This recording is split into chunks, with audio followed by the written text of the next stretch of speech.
Hey everyone, thanks for joining us for one of our ongoing conversations on developments in artificial intelligence and related subfields, where we've been talking to some of the leading thinkers in the world, some from the research side, some from the more business side, some who focus upon ethical issues, political issues, sociological issues. We're going to, of course, touch on all of those kinds of questions in our conversation today, but we are speaking with one of the world's great computer scientist researchers who's really responsible for having pushed our understanding forward in this rapidly developing arena of artificial intelligence. And I'm speaking, of course, of Yoshua Bengio, who's a professor of computer science and operations research at the University of Montreal. He's also the founder and scientific director of the Artificial Intelligence Institute, Mille Quebec, and he's also the co-director of the Learning in Machines and Brains program at the Canadian Institute for Advanced Research. In 2018, he received the Turing Award, which those of you who are in the know will recognize as, in essence, being the Nobel Prize of computer science. So he won the Turing Award. He shared that with Geoffrey Hinton and Yann LeCun, and they won it for their seminal contributions to the field of artificial intelligence. So it gives me great pleasure to bring Yoshua into our conversation here. Hey, how are you doing? Good. Thanks for having me. Thank you for joining us. Look, I just wanted to jump in a little bit earlier than your Turing Award winning work and everything that's happening in AI. Just, it's nice for our audience to get a feel for, your own development, your background. So I gather you were born in France, is that correct? Yes. And from there, were you one of those science nerd kids, or what was your passion in the early days? My family moved to Montreal when I was 12. And I already was interested in science, but it's mostly during adolescence that my interest for computers, especially, but also physics and math, grew. And I started, this was the 80s, and I started programming on the computers we had in these days. And that's explains a lot of the choices I made later in university. And so as you went on, were you computer science the whole way through, or were you on the fence between different passions within the sciences? Well, I've always been interested in understanding humans, and in particular human intelligence. So I was interested in a diversity of areas, but because of having put my hands in programming and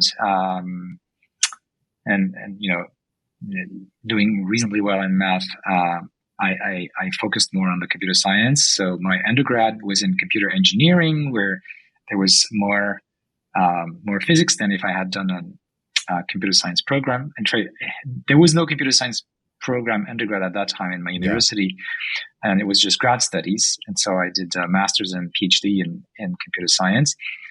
But the big choice happened when I had to choose what to do for my grad studies.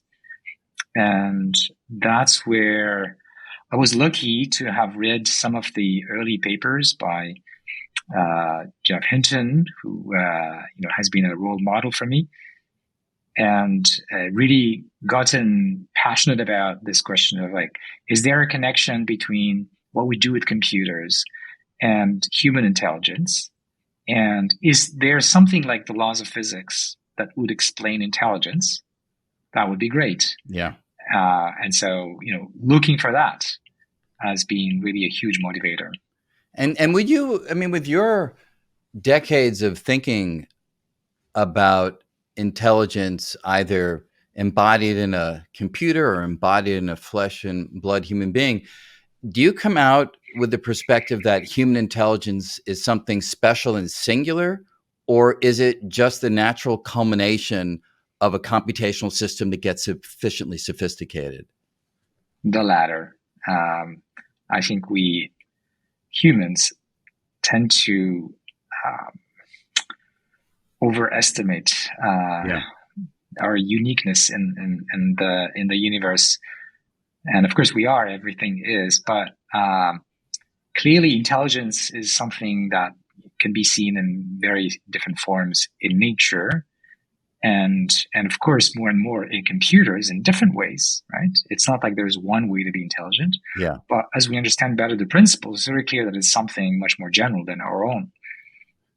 And when you say that they're different ways, we now, in some sense, I mean, obviously we can look across the animal kingdom and see many different kinds of intelligences, specialized intelligence for certain tasks that allow a certain living system to prevail in their particular environment, of course. But we all can imagine that those are a spectrum of living intelligence that we are familiar with.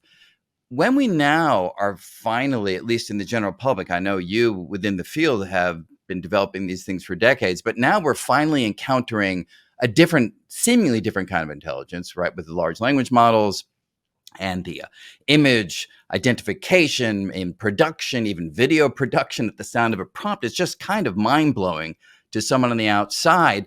But then when I hear people describe, and I've done some reading myself just to get a sense of what's happening on the inside, it seems radically different from what we do.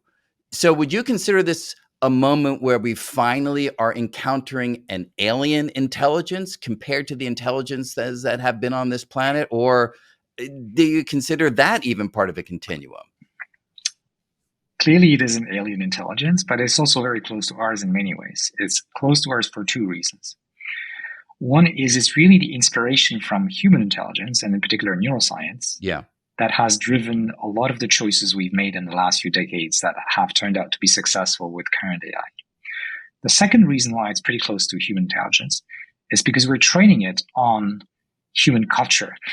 Yeah, for sure. But yet, I mean, we clearly see things that are very different and clearly gaps. It's not just different, it's also weak in some areas that, there are things that a 10-year-olds would do easily that ChatGPT has trouble with.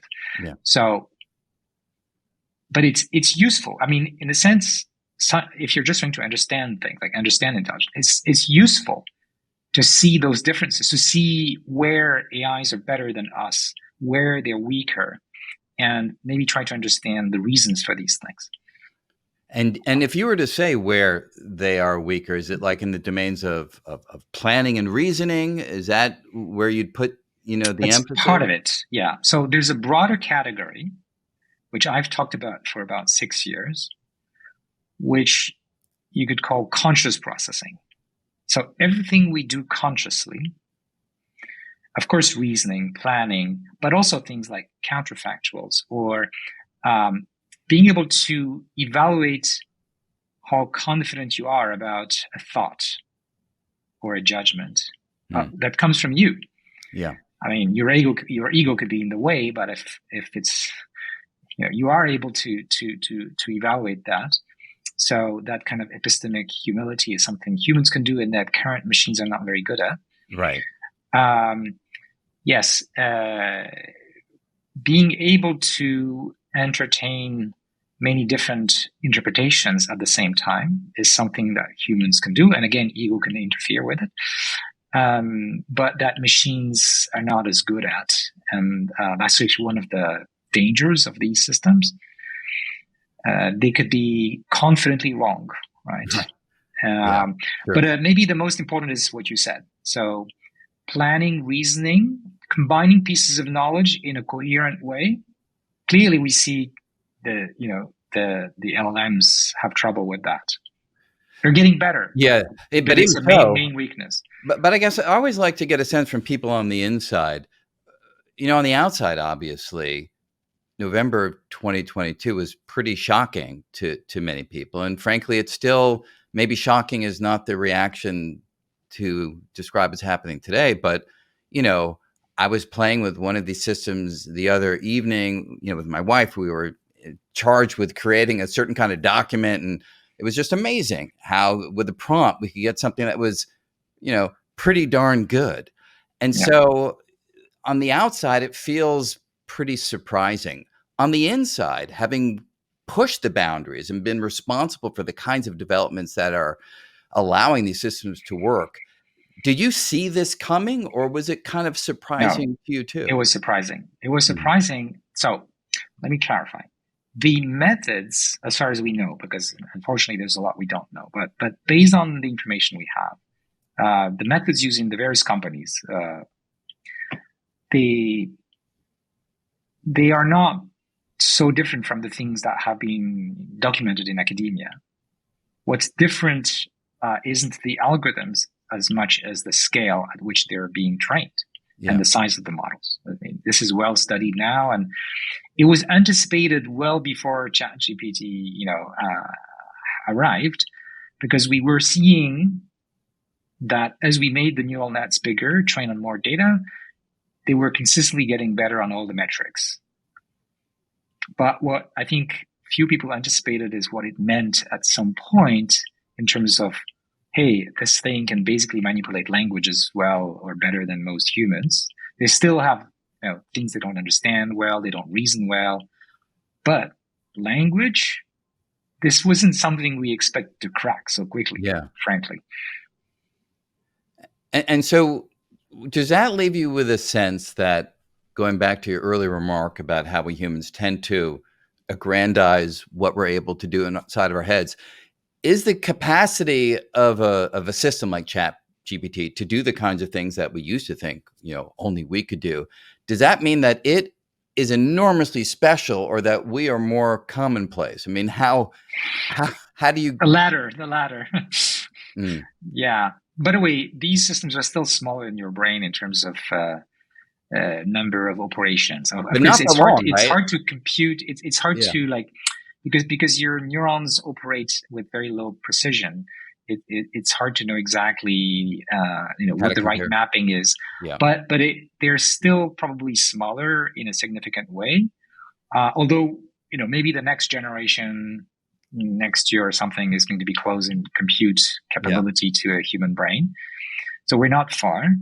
And it's also plausible. I mean, Jeff Hinton has this argument that actually they're more efficient. In other words, that per synapse, these AI systems are more efficient than your brain. So it's not just because the synapses are more precise. It's also because they are digitally encoded, and that gives them advantages when training them. That the brain has to face this kind of noise and, if you want, irreproducibility of the substrate that these machines don't have to deal with. Right. And so, it's an interesting development, because, I mean, in my arena, physics, like, the big moments were singular creative leaps, usually by one or a handful of individuals. Einstein, with special and general relativity, you look at where he was in his understanding before he wrote those papers and where he took the world after them. And it's a handful of ideas that are stunning in their power. Quantum mechanics is a little bit different. You had a generation of scientists who were working together, and it was a piecemeal way of making progress. But still, it was these ideas that just kind of seem like enormous creative leaps, not just sort of a change in sort of scale or data, but you're talking about a radical change that just came from size of the data set that's being used. That feels very different to me. Yeah, so that breakthrough is due to scale, but of course it relies on conceptual advances that have happened in the 3 decades before. Sure.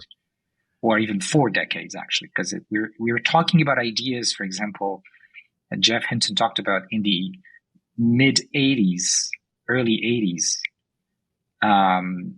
And for example, the notion that I worked a lot on, and I built like one of the first neural net language model in 2000. And it's based on the idea of representing symbols with vectors, which is now, of course, everywhere in these systems. Yeah. And there are mathematical reasons why this is a good idea, which were not obvious before, looking at the old symbolic AI approaches. People were not even considering things like this. Logic was just based on symbols, and symbols had no grounding in high dimensional vectors like we're doing now. So this is an example of an idea which has been developed, in a number of steps, but Yeah. that is really transformative. And there are other things. So, for example, something that comes directly from human brain inspiration. Because when you have a thought, say you think cat, your brain has a particular pattern of activations. So that's basically what this is representing with neural nets. Another thing that comes from your brain in terms of inspiration is attention. So one of the big breakthroughs in neural net architectures came with attention mechanisms. So in 2014, my group introduced that sort of controlled attention in neural nets, which in 2017 gave rise to the transformers. Right. And we know where that went. So they basically stacked all these attentions on many levels. And it's really changing the game in terms of the competence. So I'm just giving these examples as fairly simple ideas, which can be even theorized, not in the same way as quantum physics or relativity, but there, you can really argue why this might be a good thing, right? And that have been necessary to get where we are today, as far as we know.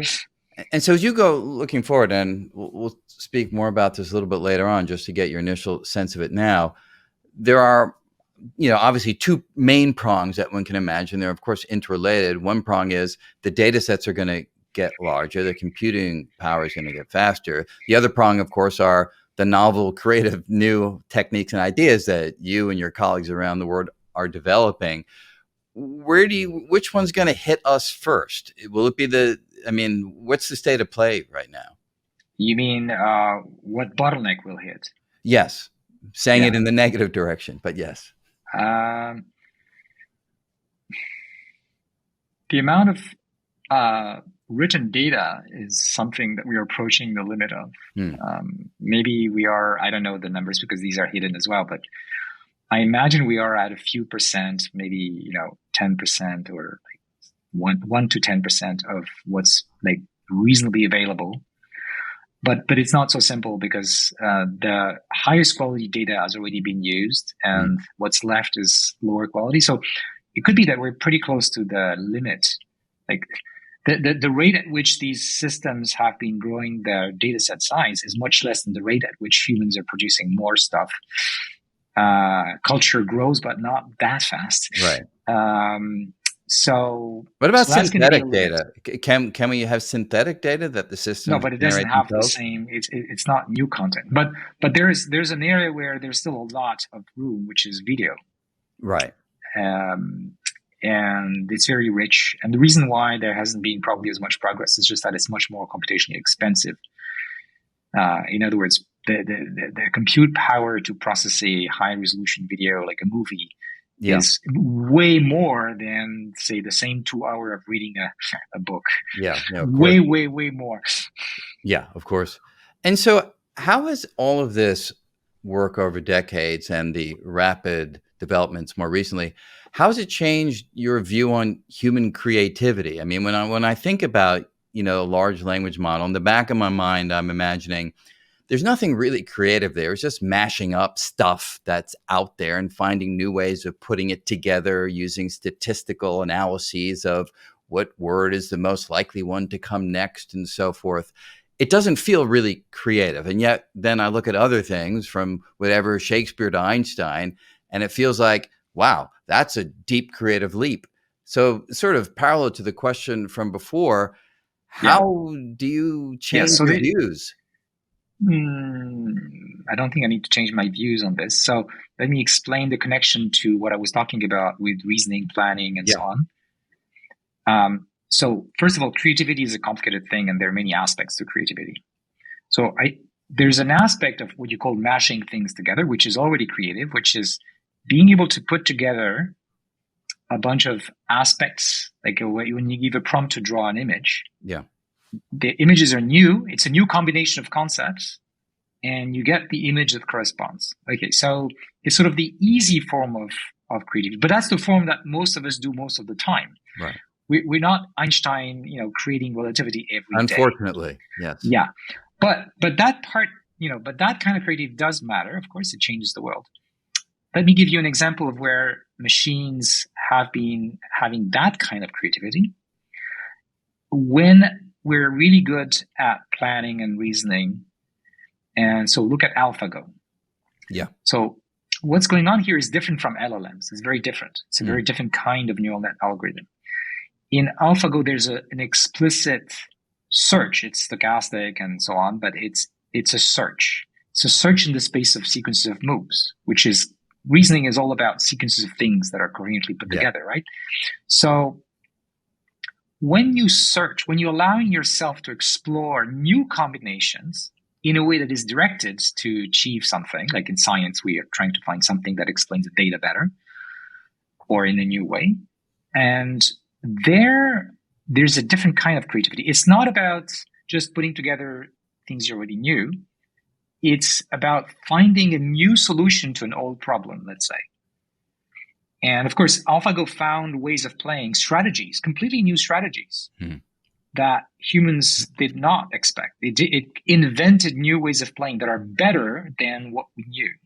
Right. And it's able to do that because it's doing that exploration, that search in the space of combinations of concepts, right, which is much more than, okay, I'm given a set of aspects that I'm going to put together to create a new text or a new image.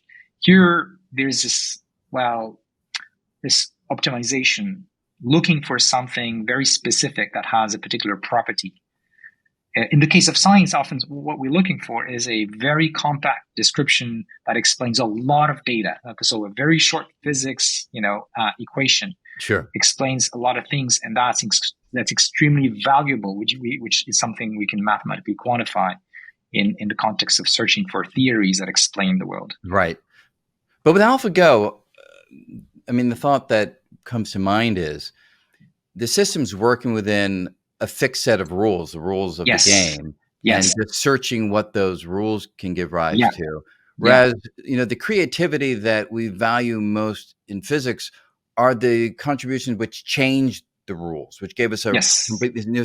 Can you foresee a system that has that kind of flexibility? Totally. But before I answer that question, let me connect the two kinds of AI we've been talking about. So you've got the LLMs, which are trying to figure out how the world works, but not in the way that I'd like. But anyways, that's what they're doing. They're building up some understanding of the relationships between the entities that they see in the data. Yeah. And you've got the more traditional reinforcement learning like AlphaGo, where the rules are given. So how the world works is given and it's simple. Yeah. And so what a lot of researchers are doing these days is, well, how do we combine these two things? Can we have an AI that can discover how things work in the world and use that to search for new solutions to the problem, to how to achieve goals? And we don't know yet how to do it well, but we have two pieces and people are trying to bring them together. Now, there's a particular kind of search, which is now coming to your question. There's a particular kind of search that is not just achieve a goal in general, but achieve an explanatory goal, which is what scientists do. Right? So I mentioned finding a theory that is very compact and does a good job of explaining the data. Well, searching in the space of theories, think in the space of mathematical equations, for one that has this very good score in terms of being simple and explains a lot, which is called the Bayesian posterior, by the way, that is a search too. Scientists are searching, but their goal isn't I want to know how to find a path to reach home. Their goal is to answer these kinds of questions, to find in the space of strings of symbols that we use in math some really good answer to a difficult question. Sure. So that could come. This is something I'm very interested in. There's a whole subfield of machine learning called AI for science, where people, among other things, are trying to explore this kind of question. And have there been successes yet that give you confidence that this is an arena that itself may, in the not too distant future, really take off and sort of make my job, and at least perhaps the jobs of some of my immediate colleagues around here, somewhat secondary to what we currently think of it? Yeah, there's been quite a bit of progress, but we are far from human scientists. So, Yeah. what's timeline for reaching basically AGI, what people call AGI, artificial general intelligence, so human level cognitive abilities? Of course, nobody knows. But if you ask experts, they will give you a range, or they will, pick something within that range that goes from a few years to a few decades. Some more pessimistic people think it might be a century. My own guess is like it could be 5 to 20 years with pretty high probability, like more than 50%. But that's not a lot. It's like within clearly, No, it's not. hopefully my lifetime, and clearly the lifetime of my children. And society needs time to adapt to these things. So that if we make progress towards human level AI abilities, I think lots of questions need to be answered, and hopefully before we get there. So as we head down that trajectory and society tries to grapple with these changes, obviously people are talking about the opportunities, some of which we were just touching upon, but perhaps There's even trillions more. of money to be made. Yeah, there's no doubt about that. But there's the other side of it, the darker side, that some are rolling their eyes at the threats of potential AI. Some are completely manic about the dangers that we face. I'd like to get into some of the details of some of the threats that you certainly have spoken about, but just from 30,000 feet, Yeah. where do you sit on these? I mean, are you concerned? I am. I am concerned about the whole spectrum of risks, and I am concerned about the attitude that we are taking with respect to those risks. So I'm concerned that we're playing apprentice sorcerer, that we're playing with fire, not understanding what the consequences could be.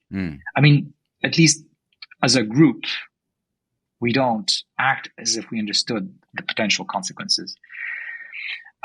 Maybe I'm going to use an example. So you know that there are people who've been talking about geoengineering the human atmosphere to reduce greenhouse gases. For sure.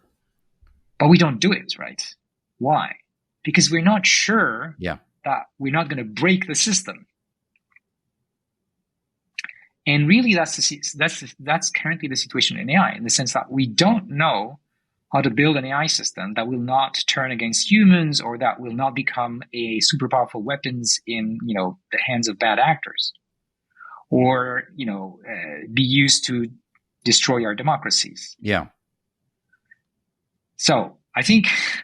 I mean, you talk to some leaders, though, and I presume this is naive, and you'll tell us why in detail. I mean, I can give my reasons why it's naive, but some leaders in the field say, look, if it comes to it, we'll just pull the plug. Oh, yeah. No, that's naive, yes. And so why is that not the answer? Why shouldn't that let us sleep easily at night?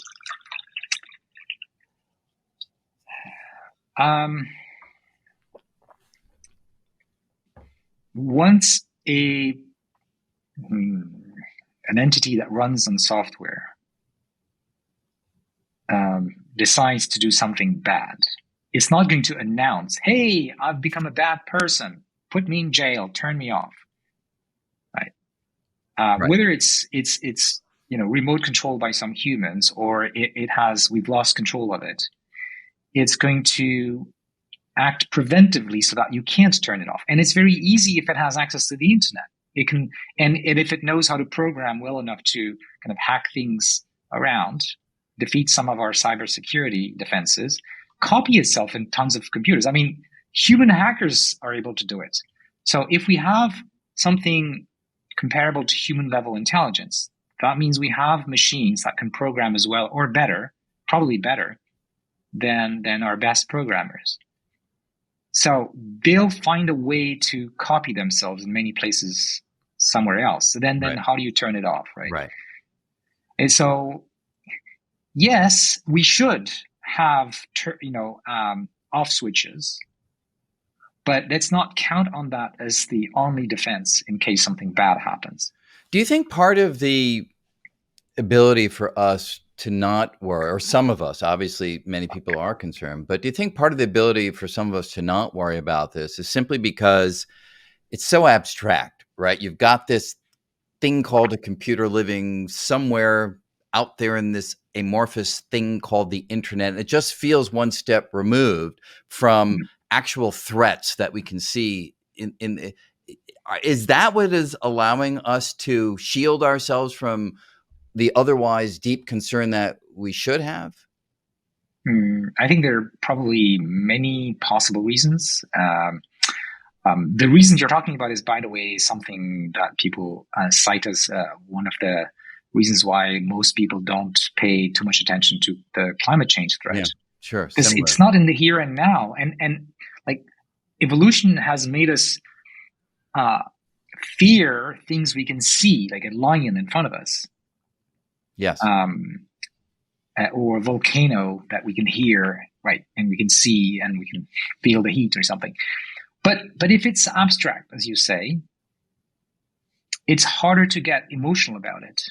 So I think that's one reason. I think there are other reasons. If you're in the business of AI, well, you don't want to really hear about what can go wrong because you're invested in the good side, let's say, or you're hoping that, we'll keep it under control. We'll find a way. There are other reasons. I think a lot of AI scientists have a reluctance to consider that their work could be harming society. Yeah. It's kind of psychological defense, right? We want to feel good about ourselves. We don't want to feel guilty for something. Did you go through a transformation of, I don't know, denial to seeing? For sure. Yeah. For sure. For many years, I was reading about some of the concerns people were writing about for the last decade. It's not a new thing, but at least for the last decade, I've kind of been exposed to it. But I didn't take it very seriously. I was thinking, it's far in the future, and our current systems are too weak anyways. I just didn't pay much attention because I thought, hey, we're going to reap so much benefit and, cure diseases and help us with the environment and education and everything. So let's just go and reap those benefits. Yeah. But then, of course, I had to change my mind when ChatGPT arrived, realizing that, well, this could come earlier than I thought, and we're not ready. Yeah. Now, your friend, your colleague, Jan LeCun, we had a conversation with him, and I'm sure you know better than I do that he is not as concerned perhaps as others, because his view is, in the end of the day, obviously I'm paraphrasing, but at the end of the day, if you've got more good actors pushing the frontiers of this research, then ultimately that is the best defense against the bad actors. And so you just go forward and you try to make the best AI systems that you can that can weed out the pernicious effects that may come from bad actors. Obviously, I think it's probably a good thing to have good people pushing the frontiers, but where do you see that? Well, I wish he's going to be right, but I don't have any evidence that is the case. So because we're talking about the future of our societies and, destabilizing democracies and potentially, destroying humanity, I think we need to be more careful. So, for example, the scenario that you talked about assumes that if you have a battle between like a good AI and a bad AI, that at least the defender either has an advantage or is not worse off. Yeah, right? But that's not clear at all. And there's, for example, in the context of bioweapons, the experts think that the attacker has an advantage. I can give you an example of a scenario. If you would. You could have a lab working for like 6 months on developing a dangerous, lethal, very contagious virus. All of that silently, without shouting to the world, we're doing this, and then releasing it in many places at the same time, maybe. And now the defenders have to struggle quickly to find a cure. Yep.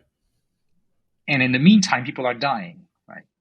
So, yeah, it's going to depend on the sort of attacks and defense. And I don't think we shouldn't put all our eggs on, it's like in human society. So in human society, if you have enough good guys, they can always win against, the lone bad guy. But that is not necessarily true in general. In the example of bioweapons, it's clearly not true. Yeah. And so is your fear more about that kind of an example where some bad actor is leveraging the advances in AI, or more the climate change example where you think you're going to clean up the atmosphere, but you ruin the world in some unintended manner? I mean, what's your worst fear in the unintended pernicious consequence of AI? Well, I'm worried about all the things that can happen, but the worst, of course, is what people call loss of control. So let me maybe use an analogy to explain what the loss of control is about. Sure. There are many ways you could lose control, but the one that scares me the most is the following. It's when the AI, because it's being programmed to maximize the rewards we give it, when it behaves well. This is how we train these systems right now. We train them like your cat or dog by giving them positive or negative rewards depending on their behavior. But there's a problem with that. First, they might have a different interpretation of what is right and wrong. So think about your cat, and you're trying to train it to not go on the kitchen table. And it gets, you shout at it when you're in the kitchen and you see it on the table. But what it may understand is, I shouldn't go on the table when the master is in the kitchen. That's my which is dog. a very different proposition. Yes. So that kind of mismatch, it's called misalignment, is already kind of scary. Yeah. If it was not a cat, but it was something more powerful. But it gets worse than that. Imagine it is something more powerful. Like it's not a cat, it's a grizzly bear. And okay, we know a grizzly bear could overpower us. So we're going to be building these AGIs. They're going to be smarter than us. So we're going to try to have some defenses. So we put the bear in a cage. But right now we have no visibility on how we could build that cage that is guaranteed to hold the bear inside forever. And in fact, everything we've tried has been defeated. So people do these jailbreak prompts, for example, that break all the defenses that the companies that working on AI have been able to figure out. Maybe one day we'll figure out how to build a really safe cage, but right now we don't know. So what does that mean? It means that when the bear gets smart enough or strong enough, it breaks the door, it breaks the lock, it hacks it, maybe using a cyber attack, and it gets out. And when it was in the cage, you were training it by giving it fish when it behaved well. Same thing for the AI, right? You give it positive feedback. But now it can just grab the fish from your hands. It doesn't, once it grabs the reward, that it controls the mechanism by which it gets reward, it doesn't care about what we want. Right. It cares about making sure it keeps control on the fish, which maybe we don't want. So there's a conflict. And it wants to make sure we never take him back in the cage. So it needs to control us or get rid of us. So what do we do? I mean, obviously, some people use these words, guardrails. You set up guardrails, and that's some version of the jail, the cage that you were referring to. Yes. But is that enough? Is that what we should be doing, and how should we be doing that? Okay, so there's no silver bullet, but here's some things I've been advising governments to do, including a testimony at the U.S. Senate last summer. So we need those legal guardrails to make sure that companies that are building these very powerful AI systems follow the best possible practice that we have in terms of safety. And at some point when we approach AGI, if they can't demonstrate to the public, to the regulator, that their system is safe enough, then they shouldn't even build it. We're not there yet. But I think this should be the strategy. But if that regulation, I mean, the response by some, of course, is sure. So the good actors will abide by that pronouncement that they shouldn't build it, which will only allow the bad actors to do it alone. And then is that not a concern too? It is absolutely. And so that's why you need to have international treaties as well. And it also the reason why you shouldn't even assume that regulation and treaty is going to be 100% efficient. But they're going to reduce the number of bad incidents. So if something is criminally, punished, you'll have less people doing it. And if most countries enforce these sort of things, you'll have less people doing it, less organizations, less. It's going to have to be like terrorist groups or rogue states. So we reduce the number of cases, and then you have to prepare for the day when, I don't know, North Korea, does it anyways. And we need to have our own good AIs, as Jan was saying, in order to help defend ourselves. You need to think carefully about that. And before we do all this, before we build a good AI to defend ourselves, we need to make sure we know the recipe for making it in a way that we don't lose control of it. So one of the things we have to do is massive, massive investment in research on AI safety to figure out how do we build a cage that the bear can't get out of, so that that AI can become our ally in case the regulations are not 100% right doing it. It sounds like a tall order when dealing with something so complex, to be able to have that kind of foolproof system by which it'll ultimately be lockable. Well, yeah. The question is, do you have a better idea? Right? No, I don't. But I guess the question then comes back to, though, has this slowed you down in the rate at which you are doing your own research? Do you think we should slow things down because we don't know where it's going, or do you recognize the dangers and you plow forward? Neither of these, actually. So what I'm doing is I'm going full pin on trying to solve this control problem. Like, how do we build a safe cage? I see. And I think we should invest a lot more in that, or be ready to stop and slow down our industry, which, of course, we have lots of good reasons not to do. Right. That falls on deaf ears for the most part, right? I guess. There was this... No. You don't think so? No, I think some. So when I've been talking to a number of governments, and the folks in government who have been working on national security, they get it. Because they're used to think about the odd chance that something really bad can happen and trying to put protections to minimize those risks.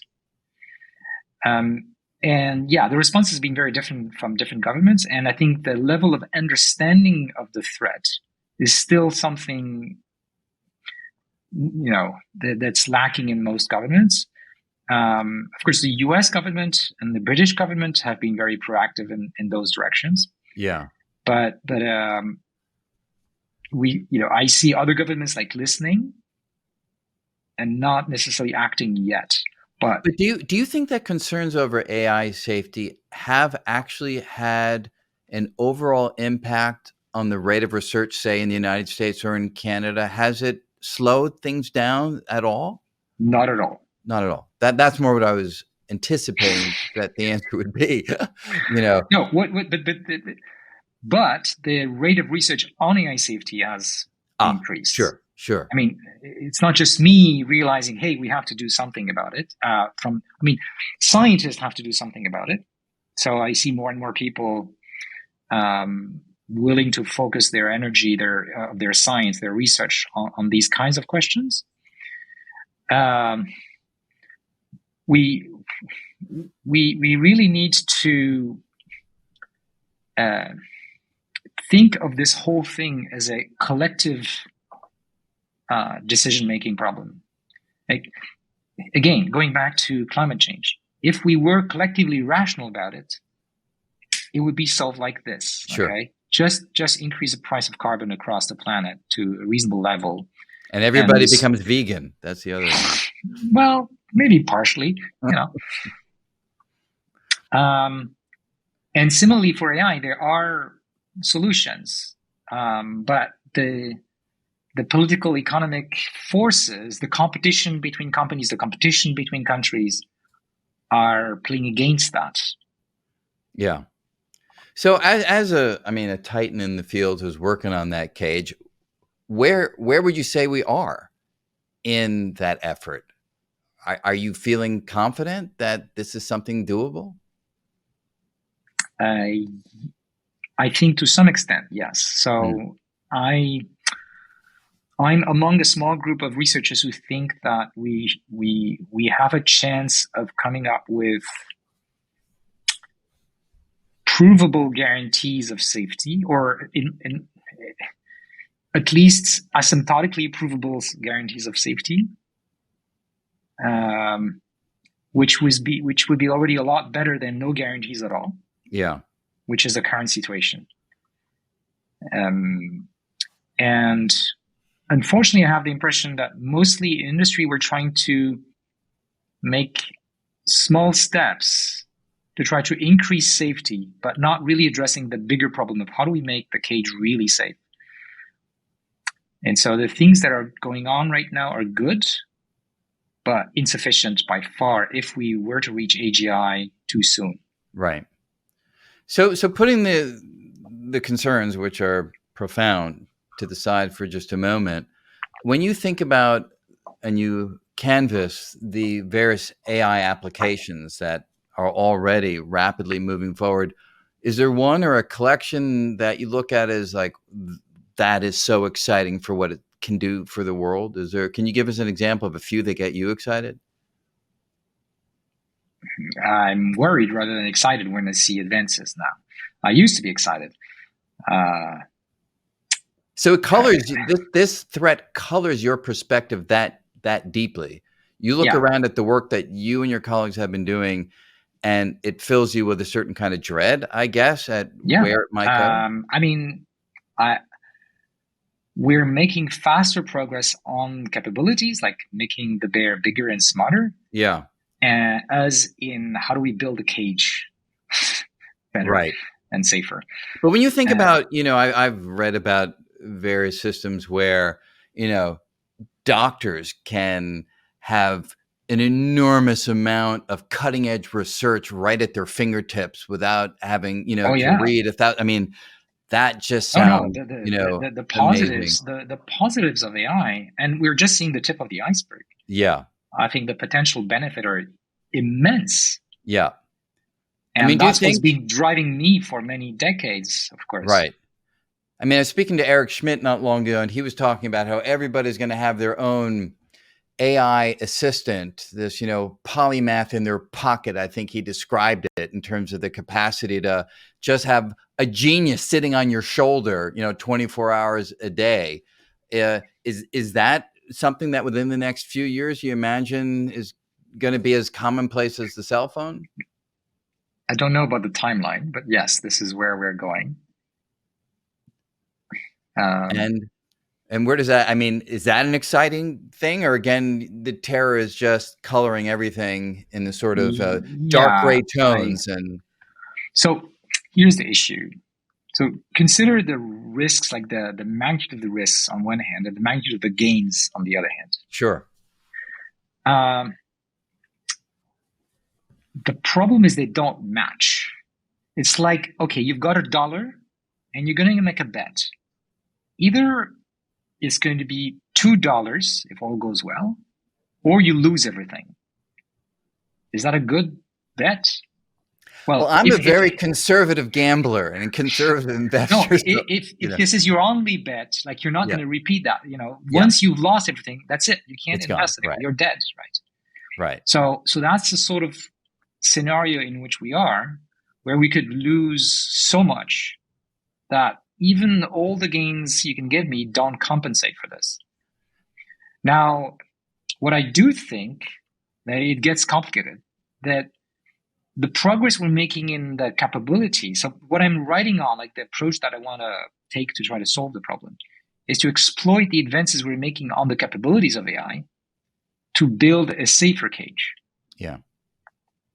So one way to think about this is, if the AI understands better what is right and wrong, then it's going to be less likely to do something bad, let's say.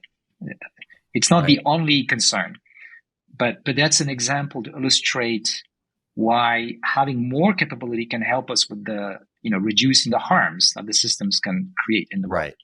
Now you run, I gather, and correct me if I'm wrong if I don't know the details, but an absolutely major research institute dedicated to AI in Montreal. How many people do you have, broadly speaking, under you?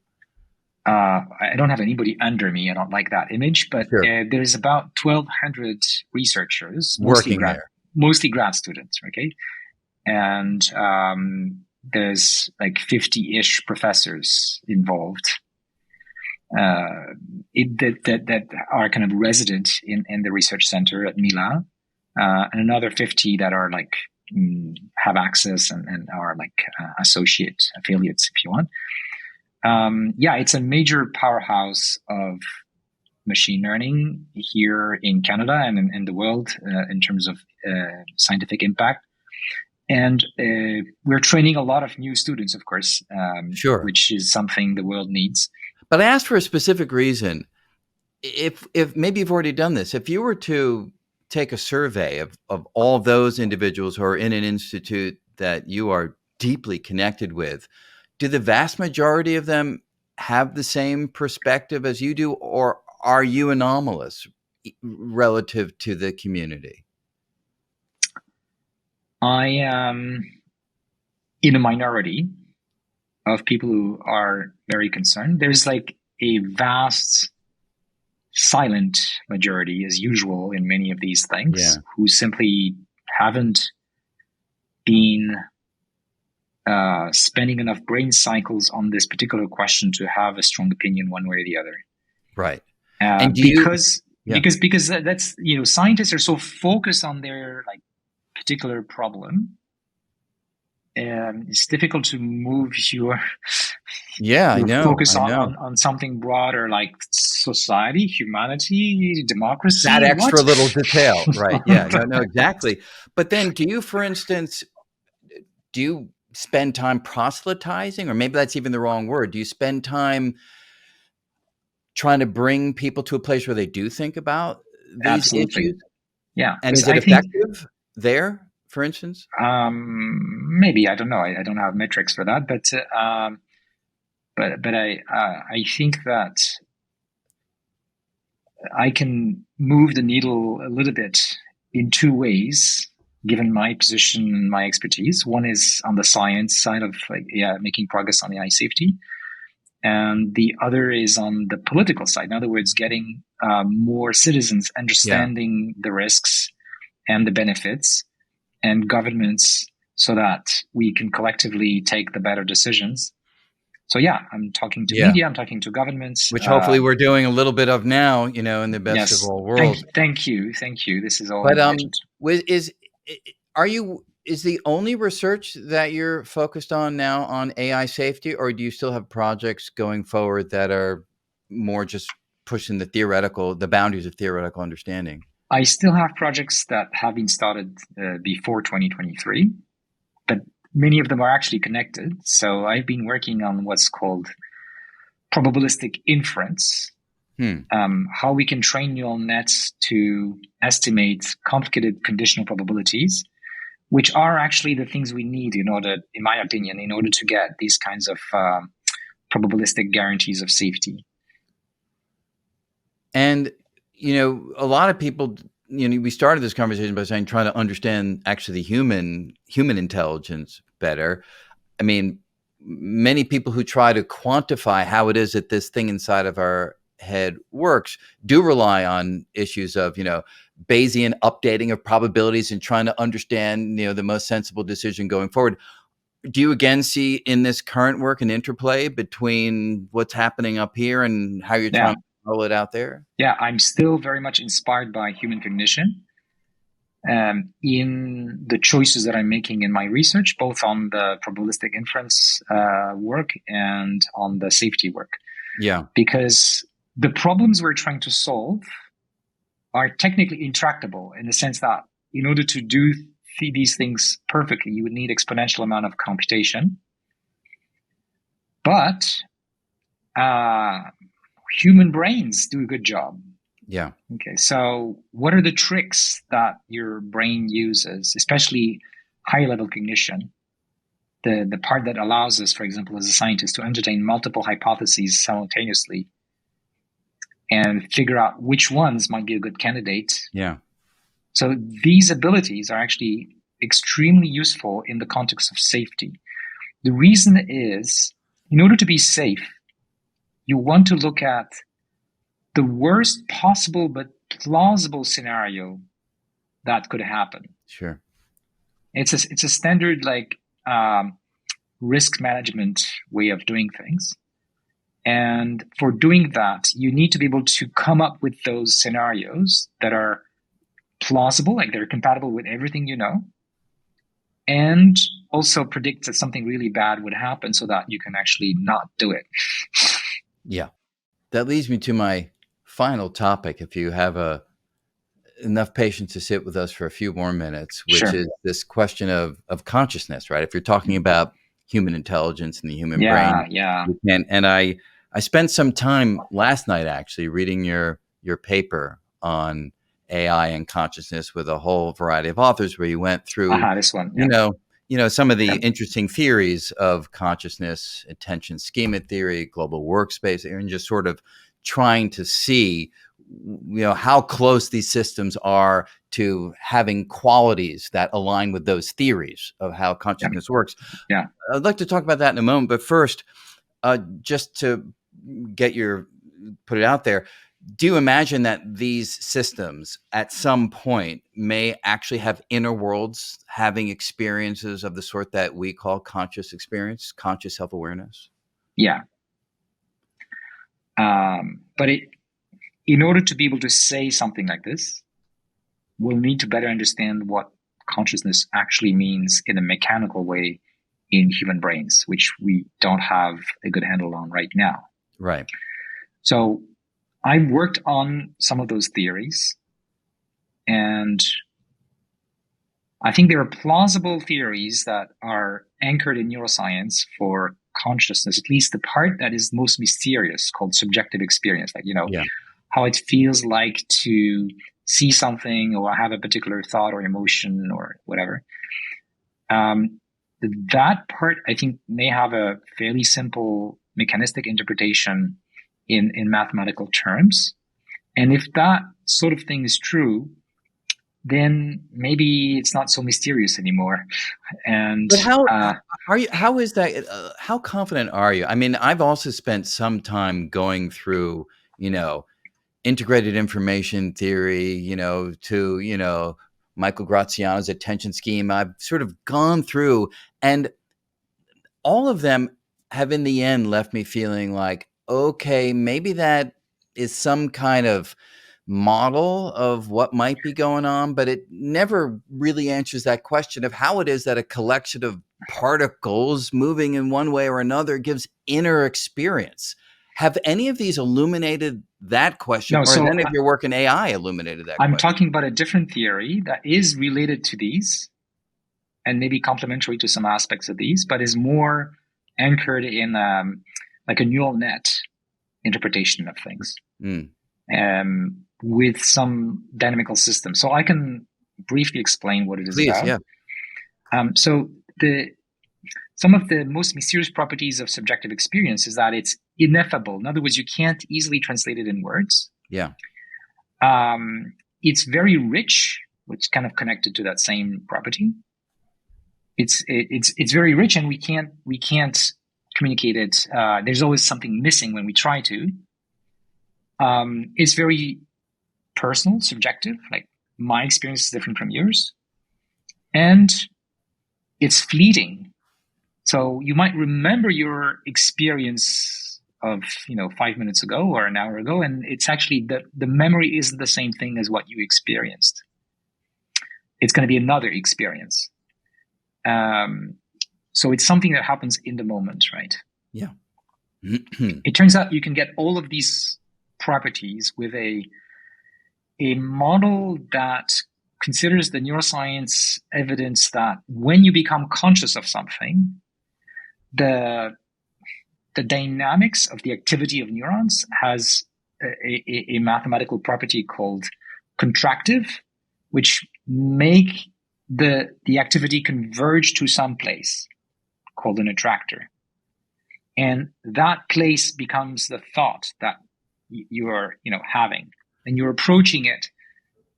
Maybe you even move out to the next thought before you get there, but you've been approaching it.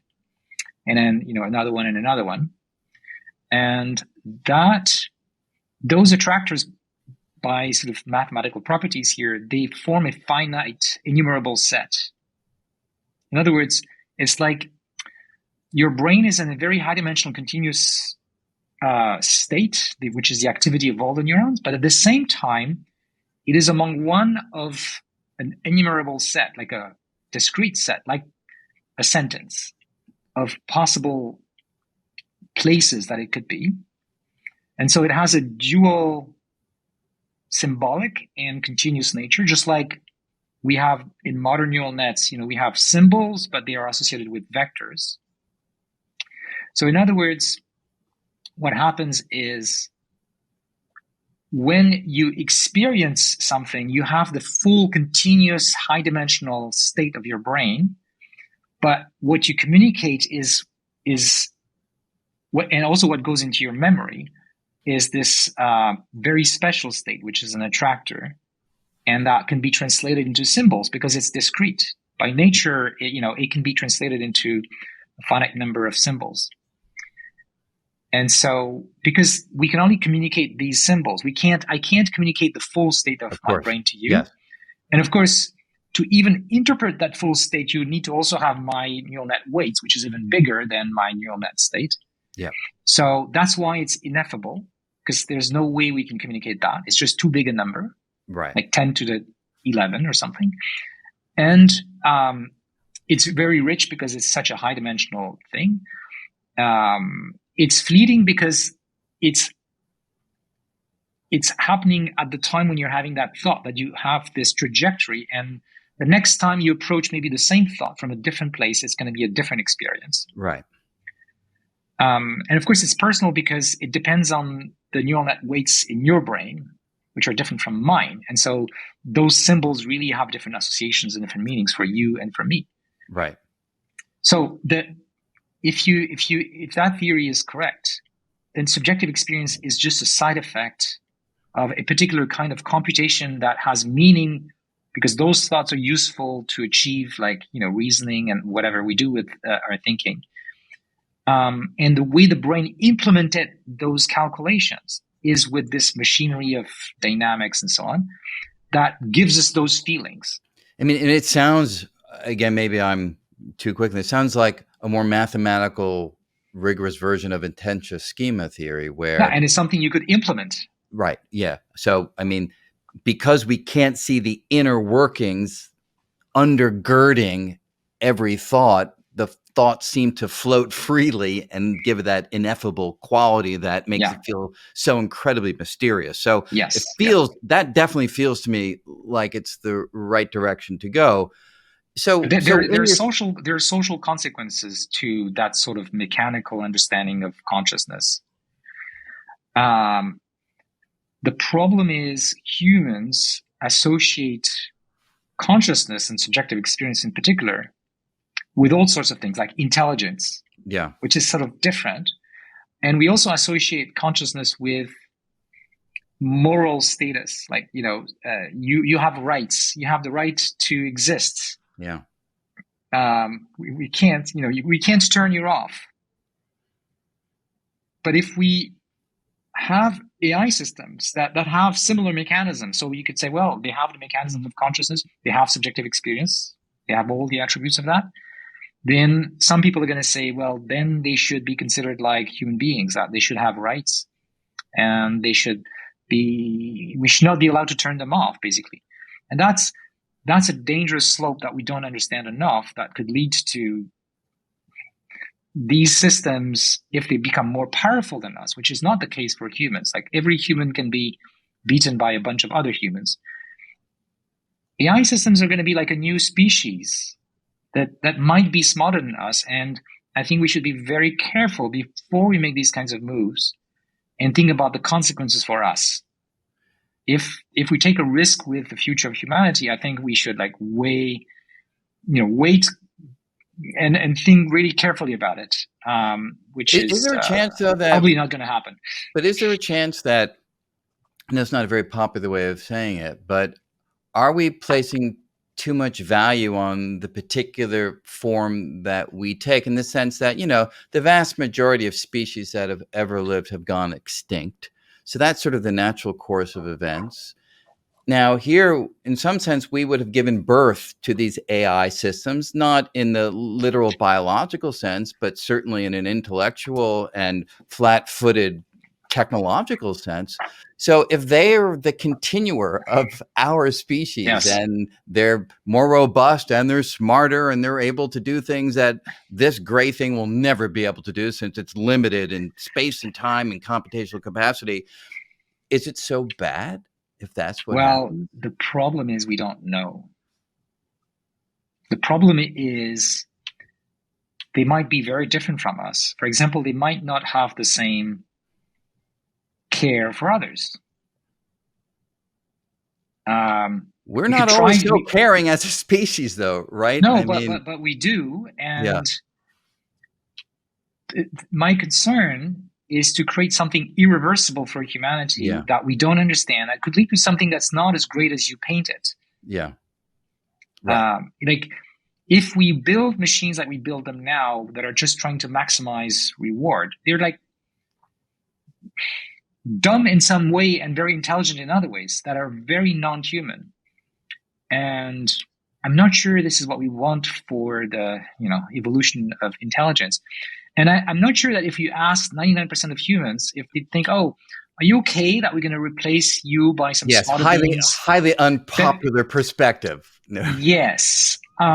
So if we go for right. democracy, I think that plan will not fly. Yes, I totally agree with that. I completely agree with that. Let me ask one final question before we wrap up here. I think many people are more familiar now than a year ago with Oppenheimer's reaction after successfully building the bomb. I'm become death, destroyer of worlds, drawing on ancient sacred Sanskrit text to try to capture this sense of having radically changed the world in a way that he wasn't so happy with because of where that kind of weaponry can go. As you look at your own life's work, do you have a feeling of, are you fearful that that's a place that you may find yourself? Clearly, I don't want to contribute to things that are going to be extremely destructive for our societies and human well-being. I don't feel that I contributed that much. I mean, compared to all the recognition and prizes I got. But I do feel a responsibility for doing what I can to reduce harm of every kind, including the harm that is already happening. So there are some parallels, but I think there's a science star system there that I resent a bit. I think we need a bit more humility in science. But everyone can do their part in making a better world. And so we should all feel much more responsible Yeah. in our choices as scientists or citizens or politicians. Yeah. So look, we all of us thank you. I thank you personally for all the work that you're doing to try to make the world safer as we rapidly race forward in these new and exciting, but also terrifying at some level technologies. So thanks for spending the time with us here today. And I think it's a message that everybody should hear. So thank you Thank so you. much for joining us. Thank you for the great questions. Thank you. All right. Thank you, everybody, for joining us for this conversation. Again, as always, please sign up for our newsletter, join our YouTube channel so you can be alerted when these programs come out. We're going to have a continuing series of these conversations on these critical issues of the day that straddle the arena of science and technology and society. As we just heard, developments that have the capacity to radically change the future, both for bad or for good. If you happen to be in New York around May of this year, Join us for our live events. If you happen to be in Brisbane, Australia in March of this year, we're going to be down there doing some live events as well. And again, just keep attuned to the alerts when we post these new programs, as we'll be posting many in the next few weeks. Again, thanks so much for joining us. Signing off from New York, Brian Greene at the World Science Festival.